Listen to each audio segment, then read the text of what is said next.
বিশ্বনবী সাল্লাল্লাহু আলাইহি ওয়াসাল্লাম স্বপ্ন দেখলেন বিশ্বনবী দুধ খাচ্ছেন, আঙ্গুলের ভেতর দিয়ে ফাঁক দিয়ে দুধ বের হয়, বিশ্বনবী দুধ খাচ্ছেন। খেতে খেতে একটু দুধ আঙ্গুলে লেগে আছে, এই আঙ্গুলটা কারো মুখে না দিয়ে বিশ্বনবী সাল্লাল্লাহু আলাইহি ওয়াসাল্লাম ওমর ফারুকের মুখের ভিতরে ঢুকাই দিলেন। অতিরিক্ত দুধটা ওমর ফারুক খেলেন। সাহাবারা বললেন, মাযা আওয়ালতা বিহি ইয়া রাসূলুল্লাহ, হে আল্লাহর রাসূল এই স্বপ্ন দিয়ে কি বুঝালেন, বুঝলাম না। বিশ্বনবী সাল্লাল্লাহু আলাইহি ওয়াসাল্লাম বললেন, আওয়ালতু বিহি আল ইলম, এটা দিয়ে আমি জ্ঞান বুঝিয়েছি, কারণ অতিরিক্ত দুধের অংশটা আমি কাউরে না দিয়ে ওমরকে দিয়েছি, তার মানে ওমরের জ্ঞানের কোনো তুলনা হয় না। এজন্য স্বপ্নে যদি কেউ দেখেন আপনি দুধ পান করছেন, এটা প্রমাণ করে আল্লাহ তাআলা আপনাকে দ্বীনের জ্ঞান দান করবে। আবার বিশ্বনবী সাল্লাল্লাহু আলাইহি ওয়াসাল্লাম আবার আর এক রাতে স্বপ্ন দেখলেন, সাহাবারা লাইন ধরে বিশ্বনবীর সামনে দাঁড়ানো, কোন সাহাবার জামা নাভি পর্যন্ত, কোন সাহাবার জামা হাঁটু পর্যন্ত, কোন সাহাবার জামা টাকনো পর্যন্ত, কোন সাহাবার জামা আরো ছোট, কিন্তু ওমরে ফারুকের জামা বিশ্বনবী দেখলেন এত বড়, টেনে হিচড়ে হিচড়ে বিশ্বনবীর সাথে চলছে। সুবহানাল্লাহ পড়বেন না? সাহাবারা বললেন, মা দাওয়ালতা বিহি ইয়া রাসূলুল্লাহ, হে আল্লাহর রাসূল এটা দিয়ে আপনি কি বুঝাতে চাইলেন? বিশ্বনবী বললেন, আউয়ালতু বিহি আত-তাকওয়া, এটা দ্বারা আমি দিনদারি বোঝালাম, তাকওয়া বোঝালাম। সুবহানাল্লাহ পড়েন। বিশ্বনবী দেখলেন কোন সাহাবার জামা এতটুকু, কোন সাহাবার জামা এত লম্বা, কোন সাহাবার জামা পা পর্যন্ত লম্বা। আর সাইয়েদনা ওমর ফারুককে দেখলেন ওনার জামা এত লম্বা, ওমর ফারুক টেনে হিচড়ে জামা নিয়ে চলতেছে।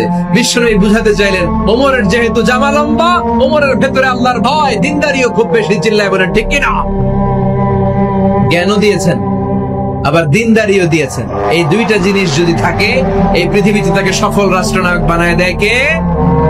প্রভু তুমি বলেছ রাসূল দেবে না, বলনি দেবে না ওমর, বলনি দেবে না হামজা তারিক, খালিদ বিজয় সমর। প্রভু তুমি বলেছ রাসূল দেবে না, বলনি দেবে না ওমর, বলনি দেবে না হামজা তারিক, খালিদ বিজয় সমর। প্রভু তুমি বলেছ রাসূল দেবে না।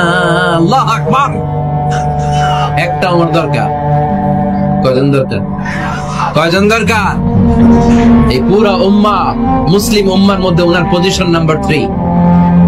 ওমর ফারুকের পজিশন নাম্বার 1 নম্বর পজিশন বিশ্বনবী সাল্লাল্লাহু আলাইহি ওয়াসাল্লাম। দ্বিতীয় পজিশন আবু বকর। 3 নম্বর পজিশন, সুবহানাল্লাহ পড়বেন না?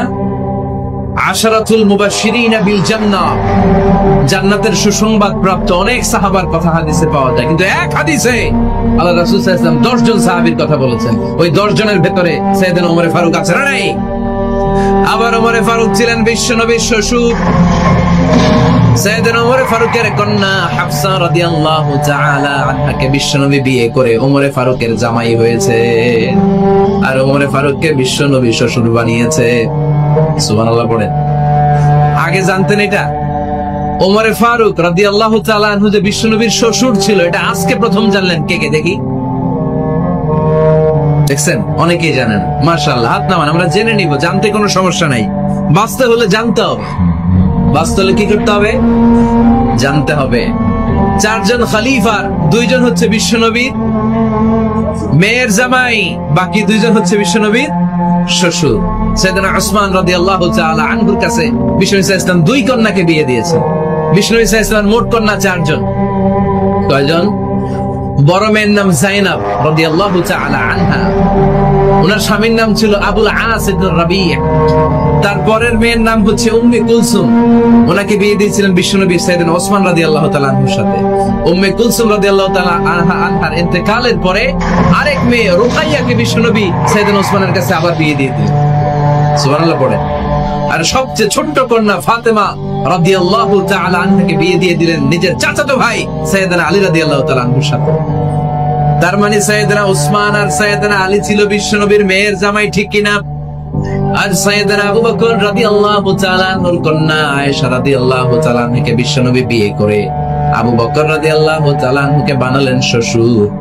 আর ওমর ফারুকের কন্যা হাফসা রাদিয়াল্লাহু তাআলা আনহাকে বিয়ে করে ওমর ফারুককে বানালেন শ্বশুর। তাহলে 4 খলিফার 2 জন জামাই, 2 জন। আওয়াজ করে বলতে হবে, 4 খলিফার 2 জন, বাকি 2 জন। উমরে ফারুক রাদিয়াল্লাহু তাআলা আনহুকে আল্লাহ তাআলা জ্ঞানও দিয়েছেন, আবার প্রজ্ঞাও দিয়েছেন। জ্ঞান আর আল্লাহর ভয়, তাকওয়া। আমার প্রিয় ভাইরা, কোন ব্যক্তিকে যদি আল্লাহ তাআলা জ্ঞান দেয়, আবার যদি তাকওয়ার গুণ দেয়, জ্ঞানও আছে আবার আল্লাহর ভয়ও আছে, এই লোকের কেউ থামায় রাখতে পারবে না। এর কেউ থামায় রাখতে পারে না, সে গোটা বিশ্ব জয় করবে। সাইয়েদনা ওমরে ফারুককে আল্লাহ তাআলা জ্ঞানও দিয়েছেন, আবার তাকওয়াও দিয়েছেন। সুবহানাল্লাহ। আবার এই পৃথিবীর বুকে যত নারীরা জান্নাতে যাবে, সব নারীদের সর্দারিনী হবে সাইয়্যিদাতুনা ফাতিমা রাদিয়াল্লাহু তাআলা আনহা। এই দুনিয়াতে যত যুবকরা জান্নাতে যাবে, তাদের সর্দার হবে সাইয়েদনা হাসান আর হুসাইন রাদিয়াল্লাহু তাআলা আনহুমা। আর এই দুনিয়ার বুকে যত বয়স্ক মানুষেরা জান্নাতে ঢুকবে, তাদের নেতৃত্ব দিবেন সাইয়েদনা আবু বকর আর সাইয়েদনা ওমর। বয়স্ক যারা আছেন, আপনাদের নেতৃত্ব দিবে কে? সাইয়েদনা আবু বকর, সাইয়েদনা ওমর। আর ইয়াং যারা তোমরা এসেছো, তোমরা যখন জান্নাতে ঢুকবে, তোমাদের লিডারশিপ দিবে কে? হাসান আর হুসাইন রাদিয়াল্লাহু তাআলা আনহুমা।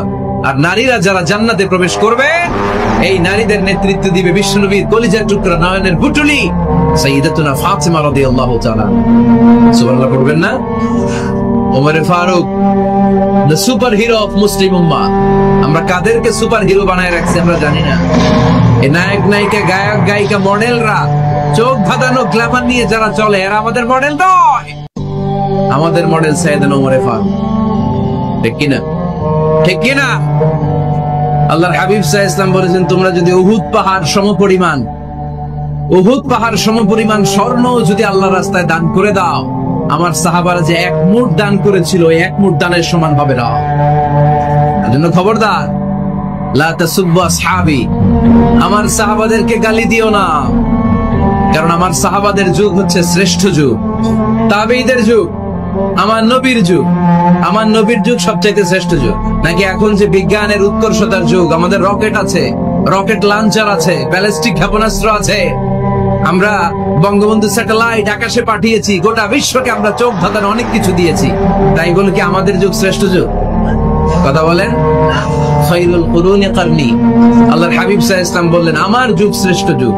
সুম্মাল্লাযীনা ইয়ালুনাহুম, এরপর আমার সাহাবীদের যুগ শ্রেষ্ঠ যুগ। সুম্মাল্লাযীনা ইয়ালুনাহুম, এরপর আমার তাবেঈদের যুগ শ্রেষ্ঠ যুগ। ঠিক কি না? তাহলে শ্রেষ্ঠত্বের মানদণ্ডে ওনারা উত্তীর্ণ।